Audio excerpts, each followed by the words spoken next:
back to our estate planning video series. I'm Christy Line, Executive Director of Foundation at Prairie Ridge Health, and joining me again is Charlie Eggert from Eggert Law.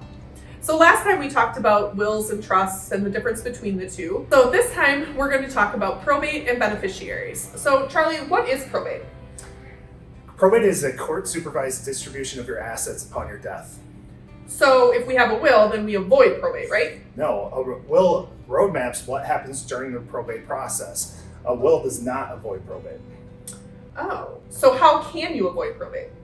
Well, as we talked about before, a popular way to avoid probate is through the use of trusts, living trusts, not testamentary trusts.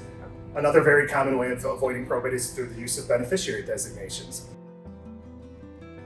So a beneficiary designation is when you name an individual or an organization as a recipient for certain types of assets, correct? Exactly. So for example, on life insurance, your 401k, you would name a primary beneficiary, frequently a spouse or children, or your favorite charities. And then you can also name a contingent beneficiary in case your primary beneficiary is not alive at the time that you decease. So you touched on a couple of assets that you can name beneficiaries on. How does that benefit you avoiding probate? So by naming a beneficiary on an asset, the process for claiming that asset does not involve court, and frequently it does not involve the use of an attorney. So upon someone's death, you receive a death certificate, you contact the life insurance company, the 401k administrator, your financial advisor, and you go through the procedures of filling out a beneficiary claim form. Frequently when people come in and we're talking about the beneficiary designations, the type of asset that does not have a beneficiary named on it are bank accounts and real estate. So a lot of people do not realize that you can name a beneficiary on real estate much like you can with your 401k. So I should list beneficiaries on everything then, right? My 401k, my bank accounts, my home, retirement accounts, life insurance, all of that?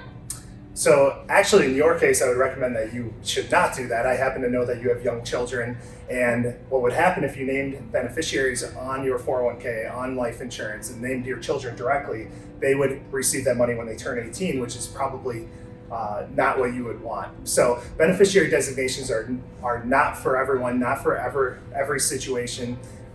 Beneficiary designations sound very simple, but it's not foolproof, because you are keeping the responsibility of staying on top of your plan. And beneficiary designations are a real quick, easy way to and for most people at most stages of their life, beneficiary designations work just fine to transfer assets to their favorite charities, to transfer it to their children. But where there are other complications like minor children, for example, you would not want to use beneficiary designation. So how do you include your family or charitable organization as a beneficiary? So it's important to remember that naming beneficiaries is part of your overall estate plan. And how you would include that is you talk to your estate planning attorney, you talk to your financial advisor, you talk to your tax advisor, and make sure that naming beneficiaries is right for you. Okay, thanks Charlie for your time today. And next time we're going to talk about charitable giving throughout your lifetime. Thanks for joining us.